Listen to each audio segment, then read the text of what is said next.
Hey, we're back. This is John. Hey, it's Paul. That's right. And it's What If Geeks, and we are here with Wandavision episode 3, now in color. Our fantastic review of this wonderful series that is finally going somewhere. I think we'll find out. I guess Yeah. we have what 5 more episodes after this. The next one will drop Friday, and so yeah, let's just get right into this thing.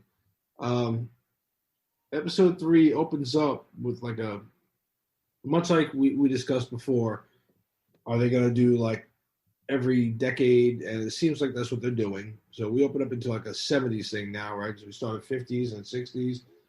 Now kind of 70s, where the opening starts with the theme song, WandaVision, but the theme song is kind of modeled after the first season of the Partridge Family theme song. Because I had the one that was like, come on, get happy. But the first season, if you listen to that and then listen to the WandaVision theme from this episode, they're almost identical. You know, except for the words, of course, but the beat. And it opens up into like a Brady Bunch-esque 3x3 grid type of thing where you see Wanda and Vision, and they have like their grids of pictures next to them, just like the Brady Bunch did, right? And there's a shot of them riding a bike, like a tandem bike kind of thing. It's almost like either a Laverne and Shirley or Three's Company type of thing. You know, very Three's Company-esque. And then kind of enjoying life in the town, eating ice cream, shit like that, you know. But It's got the Vision So- is doing the Vision's putting together the swing set in the backyard that's got the AstroTurf.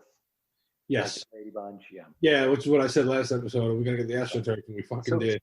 And before we go on with that, we had that conversation last time about what will they do? Will it be shit that they own? Brady Bunch, ABC, Three's Company, ABC, Mork and Mindy, ABC. What the hell else did you say? Partridge Family. ABC. Yeah. Right. So, so, like I said, here by episode 6 will be The Simpsons. So that'll give us some clues about what they're going to do, I think, next time when they go to the 80s, which I presume is going to happen. We're going to have to hunt I for would assume it's going to be. ABC sitcoms in the 80s because they're apparently sticking straight to ABC. Yeah, you might as well look those up while we're talking. I think they're going to do like an 80s thing for about maybe 5 minutes of that episode, though. Because it is another thing that we said, Eric pointed out, each episode before, 1 and 2, you got a little bit longer glimpses of reality intervening in this reality that they're in. And now there's a whole lot more. And we'll get there. So something else that I noticed in the opening, there's a lot of hexagons, which I noticed when you look back at the other episodes. Yeah, it's in all of them. Yeah. Yes, all of them, but they're very prominent now. It's like we mentioned at the end of the episodes, you would see it kind of draw into a hexagon pattern before it panned out, you know. And now it's really like obvious. They're like everything is a hexagon. So I'm wondering if that's got to do with AIM or Hydra or whatever. All right, so where are we? Oh, something that'll come up later in the montage. One, you see Wanda shopping for baby clothes, and Agnes is with her, which is something that might bear talking about later on after we get, partway through the episode. But another one is Vision walking down the street reading a book about pregnancy. And did you guys take a look at the book? Mm. All right. The book is really beat up and worn, which is fine. You could have checked it out of somewhere, right? Like a library. But the cover it just says pregnancy, and then it's like red and black, and there's the figure, like the whole cover is like a dark red, and then almost scarlet witch, and then there's like a figure on the thing, but you can't make out who it is or what it is, but that's in black. So it's all it is red and black. And we'll come to that a little bit later on because, we can just do it now. I think it's a reference to Mephisto. We keep saying that we think he's getting referenced in this a lot. Go back and look at that picture. I think it could be him, So, and again, we're spitballing ideas on what the hell is going on with this show anyway, but I'm really starting to think he's involved, and we'll get there again later. So it opens up with them meeting in the living room with Wanda's doctor, right? Mm-hmm. And doctor tells them, yeah, no, she's nice and healthy. She's 4 months along, and Vision's like, it's like it's overnight, which was hilarious. Like he played that. Paul Bettany is doing an amazing job with the writing in this show. It's funny because he can go from being the Vision in the movies where he was just matter of fact to now he's kind of like lost. And obviously I think, after dying in Infinity War and whatever else, and whether or not this is even really him, it makes sense, that he's kind of confused a lot. But so he's trying to like drop hints that like, it's not quite natural, and Wanda keeps like grabbing his leg and like trying to shut him up, like, don't let the secret out, So he walks the doctor out and asks him if he can just keep the pregnancy between them and the doc. And the doctor said, sure, not a big deal. I'm headed to Bermuda anyway. More on that later. And then, all right, who wants to take what we see next? Because it cuts across the yard. What are you talking about? Herb? Herb, the neighbor guy? He's Herb. He's cutting his hedges, and he's being all like freaking weird and disconnected about it, and he like starts cutting through the concrete wall. Yeah, through the divider. and then Paul Bettany says something. Vision says something to him, and he stops for a minute. He's like, "Oh yeah," and then he goes right back to it a minute later. Yeah, he says, "Hey Herb, I think you've taken the hedge trimming a bit far, old boy," or whatever, right? Yeah. Herb looks down and kind of smiles and goes, "So I have." And then he looks right at him and keeps cutting the wall, just staring at him. It's like almost like he's glitching, like he's going against some type of programming or something. Yeah. So what else? Yeah, some of you guys. What do you guys talk for a minute? Well, so I think this next scene is they go in and Wanda's decorating the baby's room via magic, and the baby kicks, and so she hangs a mobile of butterflies, and then when she kicks, the butterflies become real and fly around. Yeah. And she's realizing that the pregnancy is proceeding really quickly, and I think that's when Vision starts to do the math in his head on how fast she's going, and he's like, "It's going to be here by Friday." Yeah, and she says when the butterflies become real, she says, "Oh, how'd that happen? I didn't mean to do that." So it's your first hint that her powers are going out of whack because of the pregnancy, Yeah. And then they have this back and forth about the name. One of them likes Tommy and one of them likes Billy. And she says something about nice all-American name, something like that. Yeah, Tommy would be a nice all-American name. He wants to name it Billy after William Shakespeare. Yeah. So, which, on that note, I mean, we all know in the comics they have the twins, and Billy and Tommy are Wiccan and Speed, right, from the Young Avengers.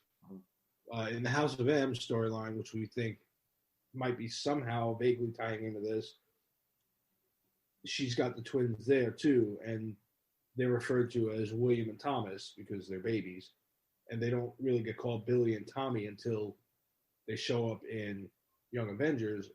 But there, you don't know right away that they're Wanda's twins. Well, yeah.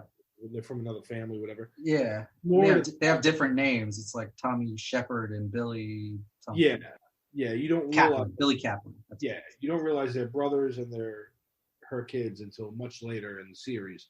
And even then it's explained as them being reincarnated like into those bodies. It's not really the kids.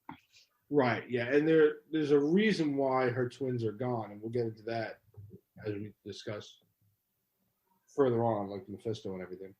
Yeah. But, all right, so so they discuss the names, and then and that's the other thing too. When he comes back inside, like her stomach is like, like she's pregnant, and he's like, oh, what the hell is going on? So yeah, they know this thing is coming quick. I think I might be jumping ahead, but is that where he says something to her about it, and then she rewinds again and like do it over? It's right in here, yeah, because she starts to have a little bit of like a Braxton Hicks contraction or whatever. Once the first contraction happens, I think it turns out to be fake. Yeah, so it's Braxton Hicks. It like causes the power to go out, not just in her house, but the whole neighborhood. Right. And that's when he starts to, because it's sending her power sort of crazy. He starts putting some things together, like the hearts and whatever. And what just happened with Herb? And then she's like, no. But this time she doesn't even say no, and you don't get the whole rewind with the beekeeper. Right. It goes back. It's just like you hit rewind on your remote control. Right. Yeah, like real fast. Yeah, like it jumped back. Yeah, not rewound, but just Because it even took me a second.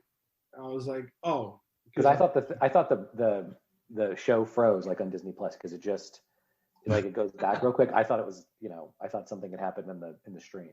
Yeah, I thought my internet was screwy, and then I was like, oh, okay, she did that because he came back and he was very supportive and whatever. Like everything was fine. Yeah. He didn't mention it at all. So yeah, that was a cool little trick. They're doing a lot of cool little tricks like that in this show that are fun.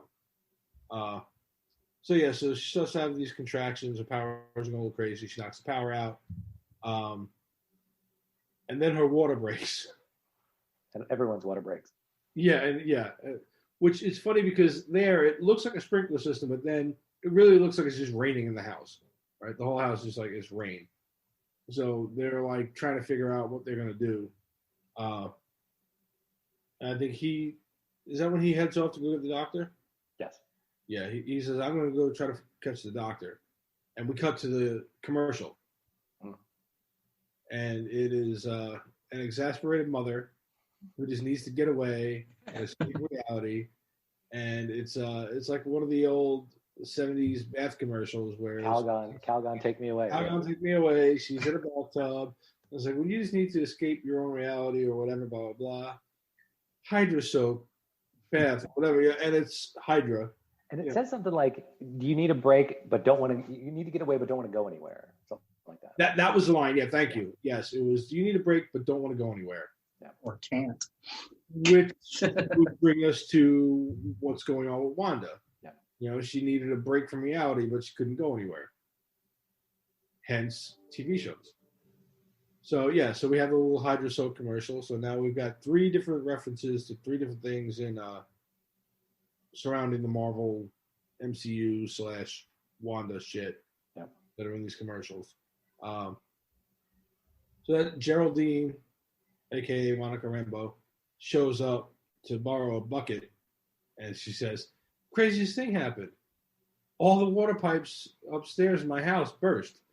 So she's like, "I need to clean this up." So Wanda says, "Okay, I've got one in the kitchen," and she's still trying to hide a pregnancy. But she throws on a coat. Yeah, she throws on a coat, and because Monica Geraldine says something about it, like it's like 70 degrees outside. She's making a fashion statement. She's like, yeah. She goes inside, and then every time she has a contraction, the coat changes. Like goes from whatever house coat she was wearing to a raincoat, then to a fur coat. And that was even funny too, because she kind of paused for a second with the fur coat. Ooh, that's nice. Yeah. Ooh. Like, that's nice. Yeah. So she comes out with the bucket, and Geraldine decides she's going to talk to her about like her job and stuff. So she's trying to still hide the pregnancy, and she's got like the fruit basket in front of her. And Geraldine takes an apple. She's talking to her for a minute. They sit on the couch, and Geraldine says something in here too. While she's talking, she says this whole thing that happened at her job and how she got a promotion, and she was going to be moving to a different quadrant. And if you think about Captain Marvel, there are the different quadrants in space, and we know that Monica Rambeau is Photon or whatever she's going to be. Pulsar, yeah. So whether or not she's got her powers right now, I doubt it, but we'll see. But it's a nice nod to the quadrants of space that she's going to be going into in the future of the MCU. Yeah. All right, where are we? I think this is the point where they're having this sort of ridiculous conversation, and Wanda's trying to hide the pregnancy with the bowl of fruit and sit down in a way that doesn't make her look pregnant. The stork that she painted, the stork that she painted on the wall in the baby's room becomes real at some point in one of the contractions. Yeah. But when it comes out, there's like this puff of this red cloud sort of around it. It comes down a red cloud, which again I was wondering if that's a nod to Mephisto, because every time he shows up, he's surrounded by red smoke, right?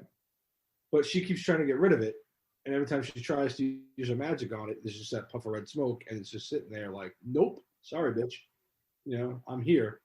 It may not mean anything. I feel like in the movies, every time she used her powers, there would be like her eyes would glow red, or there'd be like red light or something. Yeah, it's like a little red. Yeah, when she does, like, it makes little red balls or whatever. Yeah.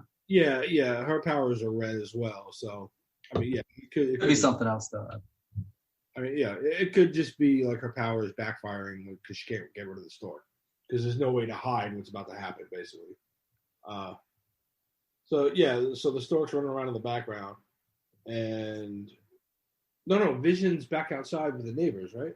Or is it the neighbors first and then the doctor? No, it's the doctor first and then the neighbors. Because he brings he goes and runs the doctor back. Yeah, extremely fast. Yeah, which was funny too, because like the doctor is outside his house having car trouble, conveniently having car trouble. Vision grabs him, like, "I need you right now," and the doc's like, "Okay," and he just like puts him on his back and runs.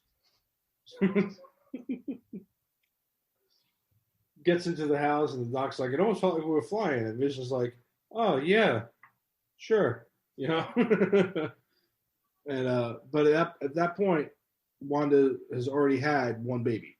Yeah. Like Geraldine is there and telling her, "Look, it's time. This baby's coming. You got to push." Well, yeah.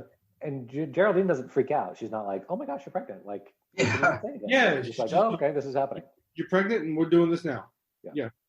So, hey, grace under pressure, I guess. I don't know. Right. Or like she expected it.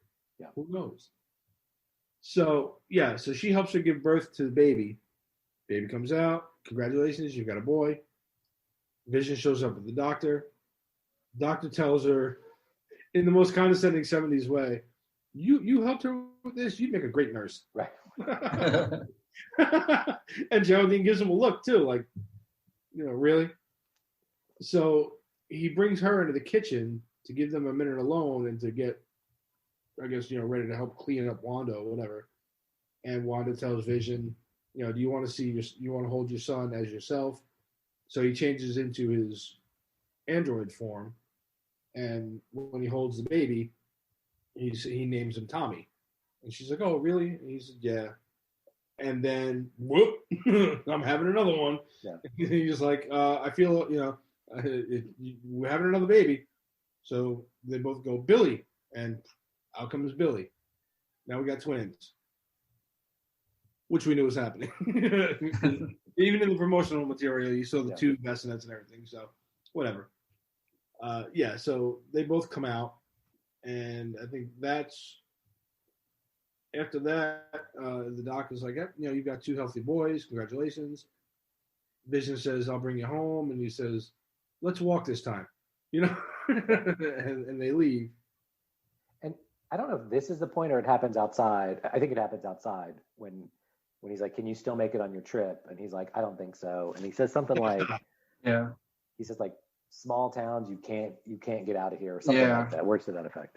Something like it's impossible to leave. I'm not going to make it. Small towns, they're impossible to escape. Yeah. But he looks at him like very gravely, like a warning almost, And Vision looks at him for a second, like, what did you say? And this sets off a whole chain of what the fuck moments. Events of recognition that something's wrong. Because it's the doctor, and then we go back inside, and then Geraldine's talking to her about her boys or whatever, and she said, "Oh, I used to have a brother," and then Geraldine's like, "Yeah, he was killed by Ultron, right?" Or something like that. Yeah, because she goes through the whole thing, like his name was Pietro, and right. And it cuts back and forth between them and Vision outside because now Agnes and Herb are by the wall talking and they're whispering to each other. And apparently, if you have the subtitles on, you can hear Agnes ask, she just went right in, and Herb says, yeah. And so they're talking about Geraldine, apparently. So they're talking sidebar about the other one. So Vision asks them, hey, did you guys lose power too? And they're like, yeah. And again, we get another nod. Agnes goes, it's fine. Ralph looks better in the dark. And then you get a really good shot of her pendant, which again, third time you're seeing this thing, but now you get a really good look at it. It looks like three figures on the pendant. The one in the middle looks like it's holding a sickle, a skiff, like Grim Reaper, the character in the comic. So again, we mentioned before that he might be in this. Why, I don't know. In the comics, I don't know if we'll go over this later on at all throughout this series or in character breakdowns. But the Grim Reaper is Wonder Man's brother in the comics. And he's a huge enemy of Vision because in the comics, Vision's brainwaves were patterned off of Wonder Man, which is one of the reasons why Scarlet Witch falls in love with him, because she was in love with Wonder Man before. It was a whole long thing. So there you go. Sorry, that was a long way for a pendant. But yeah, so they're back and forth about that. They asked, like, oh, is Geraldine still in there with Wanda? And Vision's like, yeah. And they look at him. They're like, so there's something about her. And then it cuts into the house where they're together. And Wanda says, I was a twin. And she's like, oh, really? And she says, yeah. She says, yes, his name was Pietro. And she starts singing like a Sokovian lullaby or whatever to the kids. And Geraldine's face kind of glazes over a little bit. And she's like, he was killed by Ultron, wasn't he? And then she snaps out of it. And she's like, they're so beautiful, whatever. And Wanda's like, what did you say? And she's like, oh, I said how adorable they are, And she goes, no. Before that, what did you say about Pietro? And she's like, Yeah. So, and she's, Wanda keys in on Geraldine's necklace, which is a sword pendant. And she says, what is that? What is that symbol?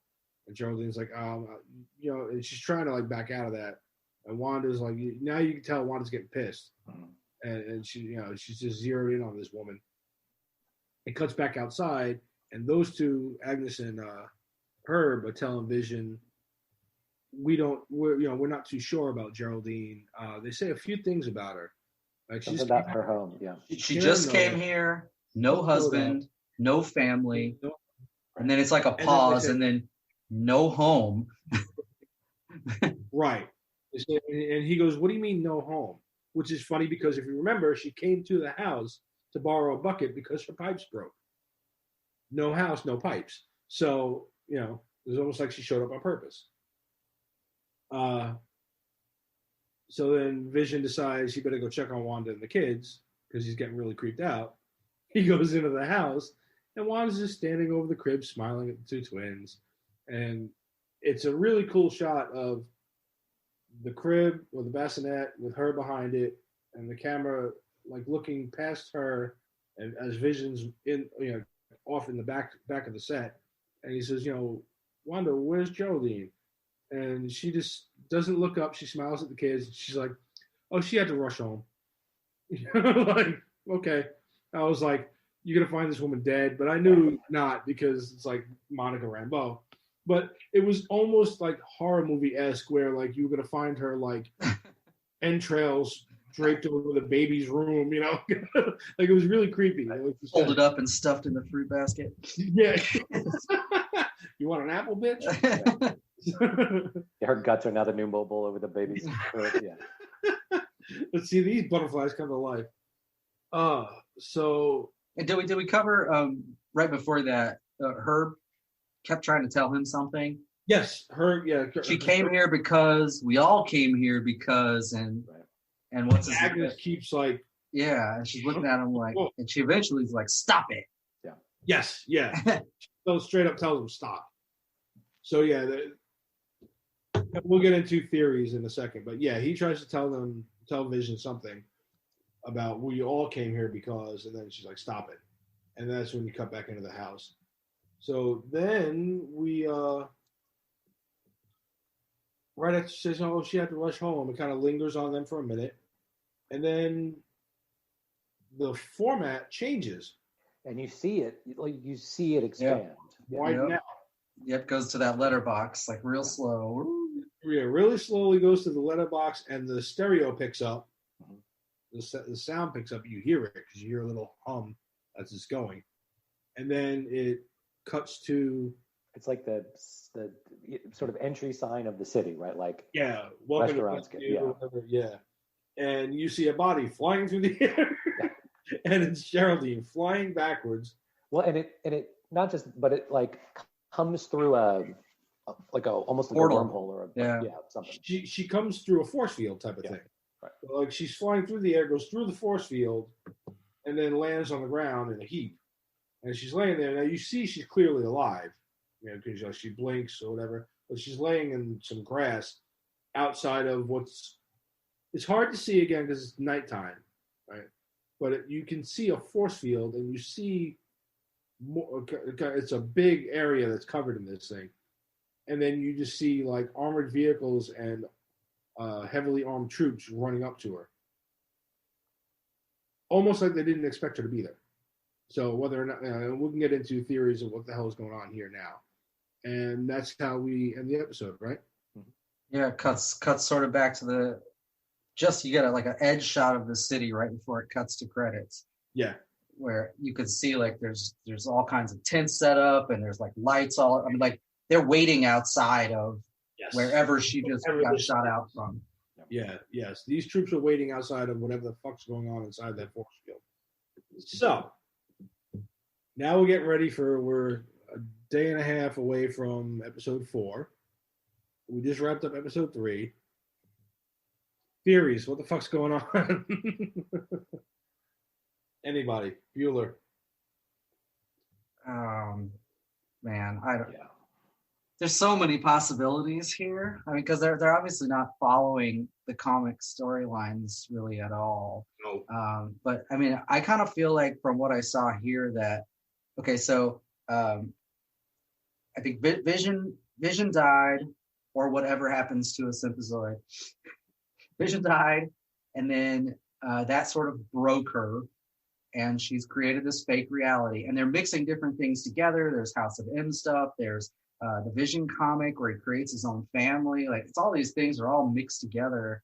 It's not really like it goes down one path that you can really hone in on something. But even in the comics, she doesn't go crazy because Vision's dead. Vision dies like 2 or 3 times in the comics. She goes crazy because she lost the twins. And so obviously that's not in the right order now. Right. So, all right. Since you brought up the twins in the comic, the first time she has the twins, right, in the comic, the way she has these twins is she actually makes them out of pieces of Mephisto's soul. And the way she loses them is that he comes a calling and takes his soul back. She loses her kids. So that's, again, another reason why I really think they're leaning toward him maybe not being the big bad here, but having an integral part in what's going on. We can get into that too, because I've read a theory where it could be him as a big bad, Grim Reaper doing something here, them working together, or the other villain, Nightmare, who I've seen in a couple of comics here and there, but he's a big Doctor Strange villain. Saw him fight Spider-Man once. Again, Dreamscape kind of guy would make sense if he's manipulating something. But so I almost think that she has picked a town, maybe some town she saw at some point in her life and she thought it would be perfect to settle down in. And she sort of created a fake universe inside that little town. The people that were there are sort of trapped in her fakeness because they were already part of it. And, maybe as her story moves along and she sort of moves out from the house and stuff, she's grabbing up other things, that are in the vicinity. And when people enter into this, which it seems like S.H.I.E.L.D. is sitting on, or S.W.O.R.D., I guess, is sitting on the outside waiting, but when they send people inside to try to figure out what's going on or whatever, those people are getting stuck in there, like Geraldine, like the helicopter, like the beekeeper. And I'm wondering if maybe some of them were trapped in there, and then others, like Geraldine, were sent in. Yeah, that's why I think Geraldine was sent in, and I think she even makes a comment in episode 2, which seems like it's about the magic trick, but it might actually be about how the fuck she got in there. She says something to the effect of like, "Oh, I was doing blah blah blah, and then all of a sudden I'm in here. Like, what happened?" Right. Remember, because they made her appear in the box, but she may not have actually been referencing the box. Right. She could be referencing the entire town. Yeah. But I definitely think like Herb. Now with Herb's line of "we came here because," I mean, maybe he's not quite trapped as well. And the theory that we have about Agnes possibly being Agatha Harkness, I doubt she's, So I think it might do much like you said about it being kind of a melding of a bunch of different comic things, which they've done in the past in other MCU shit, and they've done it to great effect. But now it's like we still don't know what's going on. I think at the end we're going to look back and go, "Oh, okay, this is everything they were," and it's going to be much better at the end. But I think there might be a combination of things going on because you do have a lot of references to Hydra or AIM or whatever. Whether or not I think she definitely made that reality because she can control things in it. So I think she made that bubble around there. But I think now you have two forces at play trying to get to her. One is Sword and one is AIM or Hydra, whoever they're going to be at the end of this. Both trying to get to her. Right. And maybe the bad guys are working with Agatha Harkness somehow, and that's why she's in there. She's got the power to get in there and still maintain her mental state. I don't know. But again, this show's got me completely like flabbergasted. I have no idea what the fuck's going on. Yeah, it's definitely confusing. I read it. Sorry, go ahead. No, go ahead.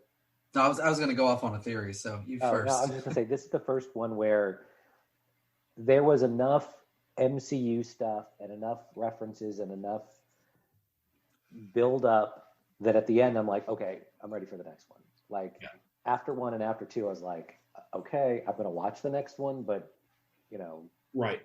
Let's get to something here. Let's stop there's much more, hokey, fake 50s, fake 60s sitcom storyline, and there was just enough of that fake 70s storyline in this one to kind of move to the stuff, right?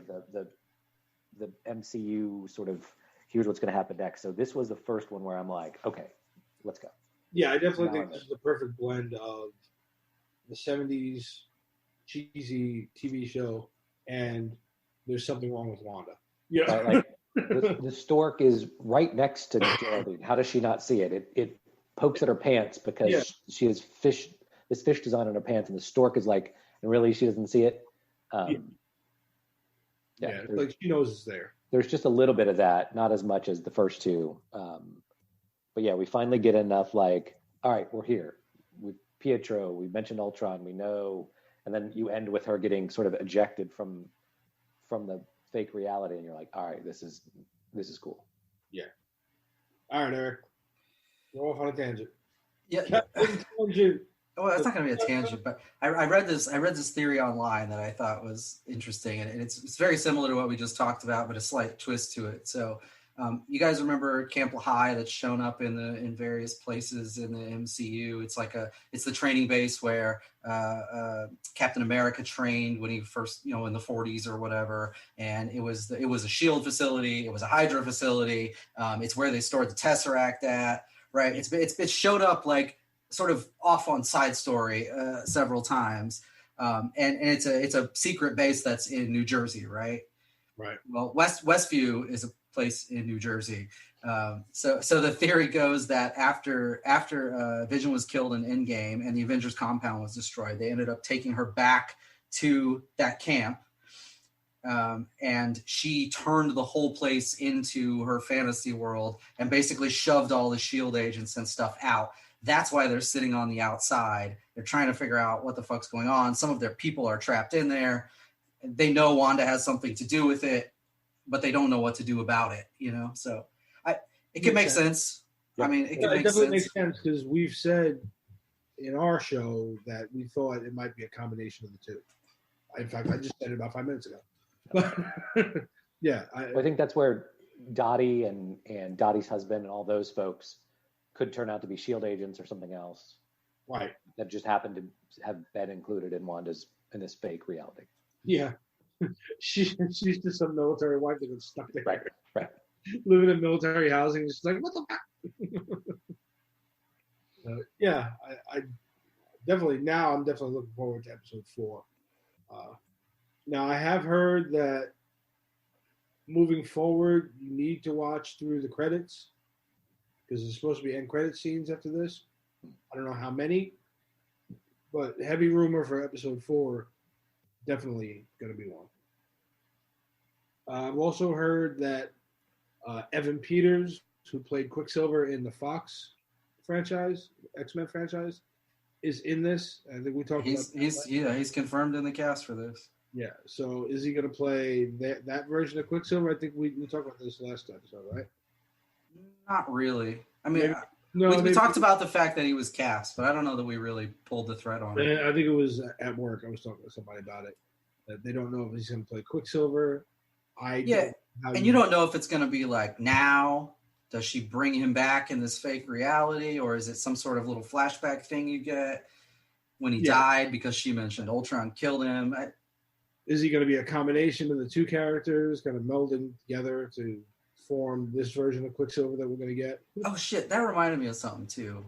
Sorry to tangent, but did Vision have super speed in the comics? I don't remember him having super speed ever. I mean, no. I don't think so. I know. I feel like that's like a Quicksilver trait that's just been sort of inserted in there to make you realize it's not really him. Yeah, that could be. I really don't remember him running like that fast, like no. where you can't see him or something. They've not used it as a thing in any of the stuff Vision's been in. No, Ultron or since. Yeah, no, he only had the intangibility. He had the Mind Stone for a little while in the MCU. Right. Energy blasts, indestructible or intangibility, depending on how dense he makes himself, and then flight. But then, but he has moved quick within this series a couple times. Yeah, he's done the typewriter thing really fast, which didn't really throw me off that much. I figured like, he's an android dude, whatever. And then with the cards, when he was flipping the cards like at lightning speed, that still didn't really bother me. But when he ran, I was like, at one point. He reminded me of like, Flash or something. I mean, he was going really fast. I'm like, wait a minute, did he actually have that power? I don't remember that. No, I don't think he did. So there you go. It could still just be an Android thing, but I doubt it. I think you'd be onto something there. All right. Any other theories? Anything going forward? I mean, I got no idea. The show is weird as fuck, but it's cool how they've sort of mixed up some storyline, tons of Easter eggs for all kinds of random shit. And then at the end of every episode, even if the episode itself is like, Jesus Christ, what a waste of time. And it does feel like that, definitely for number 1, kind of for number 2. But when you get to the end, though, it's like, oh, shit. Oh, fuck. Now I need to see the next episode. What the fuck is that? Like, Oh, yeah. Definitely. So, all right, cool. Well, you want to talk about, so if it ends up being 80s next time, I did what you said. I looked up all the ABC shows from the 80s. So here's what we got to work with. That's actually quite a few. Growing Pains. Oh, yeah. Who's the Boss? Mm-hmm. Oh, we said that. The Wonder Years. Full House. Vision comes in and says, Samantha. Wanda. Angela. Wanda. I love Paul's Tony Danza. Full House, which could make a lot of sense for the storyline. Yeah. It'd be perfect. MacGyver, which I would love to see, but I don't know how they squeeze it in here. Roseanne, which will probably never show up on here. I'm sure it's been canceled. Yeah. Perfect Strangers. With the family thing. Webster. It'd be perfect.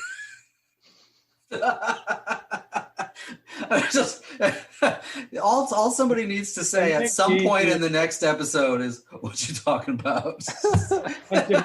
That's Different Strokes. Oh shit, that is Different Strokes. My bad. Wrong short black person. Oh, damn it. There go the sponsors. There go the sponsors. Yeah, I don't think Different Strokes is ABC. I didn't see it when I was looking them up. Wasn't what's that? The show with Urkel, Family Matters. Isn't that an ABC? Wasn't that an ABC show? Was that the 90s? Is that a 90s show? 90s. It might have been 90s. Yeah, I think it was very early 90s. Let me see. It is ABC, and it was first episode 89. So it is technically 80s. September 89.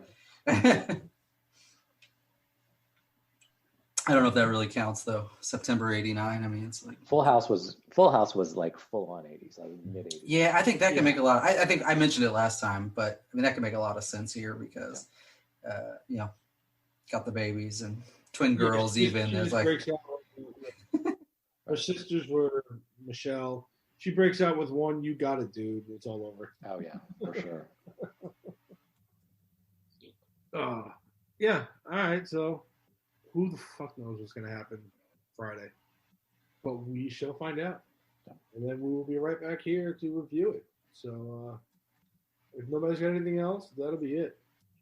All right. So, like, subscribe, comment down below what you think of the episode. Different Strokes. Sorry, Different Strokes is ABC. I missed it, but it's 78 though. Oh, okay, yeah. It ran through 85. Yeah, it's definitely like people think about it as the 80s. So there you go. All right, well maybe it'll be what you talk about, Vision. Herb can say it. It'll be fine. What you talking about, Vision? Yeah. Oh my God, that'd be great. They have to have Elizabeth Olsen say what you like you just said, John. She has to give a "you got it, dude." Yeah, that would be the best. That'd be awesome. Yeah, I don't know what else they could pull from that. I mean, but I'm sure they'll come up with something. Uncle Pietro is alive and he moves in to help take care of the kids. Right. Oh God, that is what's gonna happen, dude. I'm telling you, you just nailed it. Kids are gonna be in the house all of a sudden. What's his name? Whatever. The guy that plays Pietro. He's gonna walk in through the front door, and everybody's gonna go woo. Yep. You got it, dude. Nailed it. Oh shit. There you go. All right. Well, there you go. If you're ready for the Full House version of WandaVision, let me know. Yeah, so like, subscribe, comment down below what you thought of the show. Hit us up at whatifgeeks.com, whatifgeeks@gmail.com, Facebook, Instagram, Twitter, and whatever else you can think of. Find us in our alternate reality and send us a message. Let us know why we're here. My 50s TV show. Yeah. All right, that's it. So until next week or until a few days from now. Good night, Tony. Good night, Geraldine. Are you fucking kidding me? Sorry. All right. Good night, Herb. Good night, Herb. Sanity forever.